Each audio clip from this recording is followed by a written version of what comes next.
Episode 7 of Star Trek Picard has been released. This episode is filled with Easter eggs, so here are some details you might have missed from Picard Episode 7 titled Nepenthe. Hey everyone, my name is Captain Jack and welcome to Trek Central. Today in this video, we'll be covering all the details and Easter eggs that we picked up from Star Trek Picard Episode 7. There are quite a few references to other iterations of Star Trek in this episode, as per usual with the series of Picard, so we're going to be trying to find all of them today, so stay tuned. As a heads up and a quick reminder, there will of course be spoilers for Star Trek Picard Episode 7 Season 1 in this video, so you've been warned. Remember to subscribe to Trek Central here on YouTube if you want to see more videos. Alright, with that out of the way, engage. Now, item number 1 on our list today actually links back to Star Trek Discovery of all things. As stated in our previous Easter eggs video, Dr. Jurati is listening to Thessalian opera while eating her sushi at the Daystrom Institute. This was actually a favourite musical piece of Dr. Hugh Culber in Star Trek Discovery. Fun little detail there. In at number 2, we're talking about the writing on the wall.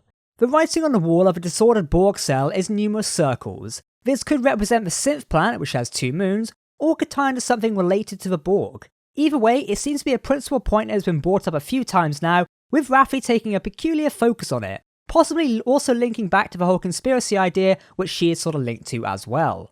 In at number 3, one of the XBs in the firing line looks like a Hirogen. The Hirogen were a nomadic species of hunters native to the Delta Quadrant, who had many dealings with the USS Voyager.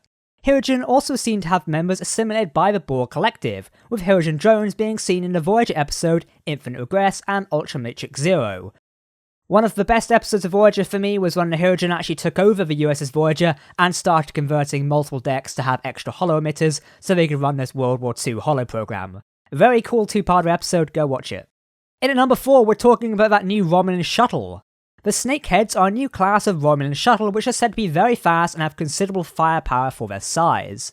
We've not really got a good look at this yet, but hopefully we'll get a bit of a diagnostic or breakdown sometime later, as Narak's definitely flying around in one still. In at number 5, we're talking about knives. The knife that Narissa threatens Hugh with is the same type of knife that is seen in earlier episodes of Picard, but also is used by Shinzon of Remus in Star Trek Nemesis. In at number 6, on Nepenthe, the rabbits have horns protruding from their heads. This isn't the first time in Trek we've seen Earth animals with horns, going back to the original series episode, The Enemy Within, with the Alpha 177 canine. Very interesting, a lot of callbacks to the animated series and the original series lately. In at number 7, we get a little bit of detail about a heart of deuterium. Picard advises Kestra to aim her bow at his head, as his heart is made of deuterium. Picard actually has an artificial heart due to being stabbed through the heart by a Nausicaan in his youth. This was seen in a brilliant episode of Star Trek The Next Generation called Tapestry. Deuterium was a material used all the way back since the original NX-01 Enterprise and was used in the casing of Federation tricorders. Following on from that one, in at number 8, we're talking about Kestra Troi Riker. She was named after the older sibling of Deanna Troi, Kestra, who unfortunately drowned as a child while Deanna was only a baby. It seems fitting that Deanna would name her daughter after her deceased sister. Now in at number 9, does Deanna Troi's hair look awfully similar? This is because it's the actual wig she wore during the last Next Generation film, Star Trek Nemesis. She apparently borrowed the wig from the set and then brought it back to use when filming for Star Trek Picard. A nice little detail, and I bet there's a more interesting story around that at some point.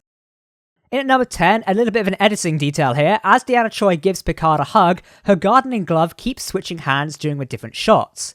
That probably should have been caught during editing, but honestly isn't a too big of a deal, and unless you're really watching this episode, you're not going to notice it. In at number 11, who else do you introduce William T. Riker to than with some smooth jazz playing in the background? William T. Riker loved jazz and could even play the trombone himself and demonstrated on many occasions in TNG. Following on from that, in number 12, the Troi Riker household comes equipped with his own defense system, which is very nice as we get a cool way for Frakes to say shields up while not on a starship. Now the reason for this is, in at number 14, the Kzinti. Riker says they've been having trouble with the Kzinti. They're an aggressive feline species. They had fought 4 wars against humankind and had lost them all. Well done everyone. They were actually first seen in Star Trek the Animated Series. In one of the latest episodes of the Deadline official Star Trek Picard podcast, executive producer Akiva Goldsman said that a writer's room considered the events of the animated series as canon. An interesting little detail there, we'll have to discuss this another time. In at number 15, we're talking about Kestra and her many questions. While she's talking to Soji, she has a number of questions on how similar Data is to Soji. Kestra does ask her if she can play the violin, whether she likes Sherlock Holmes, and whether she has superhuman abilities like bending metal. Now Data loved to play the violin and perform multiple times on the Enterprise D. Then we also had multiple Sherlock Holmes themed Next Generation episodes, with Data taking up the role of the titular character himself and even battling against his arch-enemy, Moriarty. And as an android, Data also possessed superhuman abilities much like Dahj and Soji have shown throughout the series. In number 16, on the wall of Kestra's room are numerous pictures of her with her family, but also a map of her late brother, Thaddeus Troi Riker's made at homeworld of Aradani. Now we're talking about Data's dreams. Data wanted to have dreams, tell jokes, and learn how to ballroom dance. These are all episodes of The Next Generation. Seem like Kestra's been watching The Next Generation reruns. Who here has a CBS or Netflix subscription, In at number 17, we're talking about that baby Thad picture. We actually see a picture of Thad Troi Riker with Admiral Picard. As Troi says, Thad would have been 18 years old, so this picture could have been taken in 2381, the year Picard had been promoted to Admiral. Very good continuity there, I like it.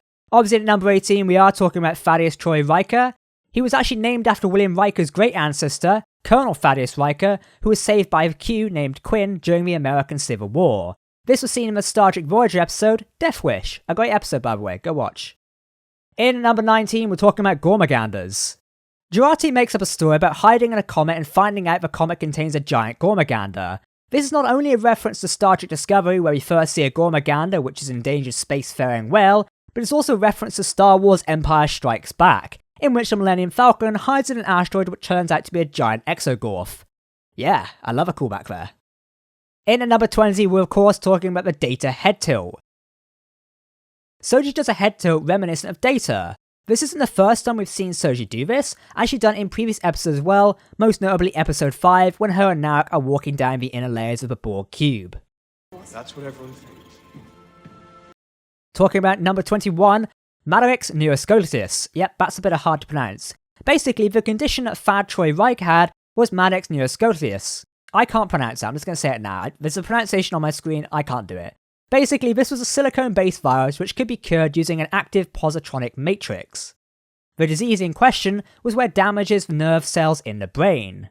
Now, a positronic matrix is an element of an android's brain. It has been shown to work together with the human brain, so it makes sense that a positronic matrix could have been used to heal the infected cells. In at number 22, we're talking about the idea of everything's a simulation, bit of a Matrix vibe. Troi tells Picard that the idea that everything could be a simulation is preponderous to him. However, Picard experienced an entire lifetime as a simulation in the episode, The Inner Light, so he can probably relate to the idea very well. Now Troi does go on to say that she's been tortured and how her very conscience has been violated when talking about Soji. This is something Picard can also relate to as being assimilated by the Borg. Oh, and he was also tortured by the Cardassians as well, so this man's been through a lot as we all know. In at number 23 we get a great reference in the form of Imazadi. Riker refers to Troi as Imazadi, which is a Beta Z word for beloved.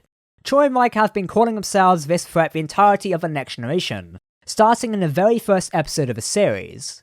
Before serving on the USS Enterprise, Riker had been stationed on Beta Z where he originally met Deanna Troi, and they started their relationship which lasted several years. Now in one of our last little details of today's episode, we get a little bit of detail about planets.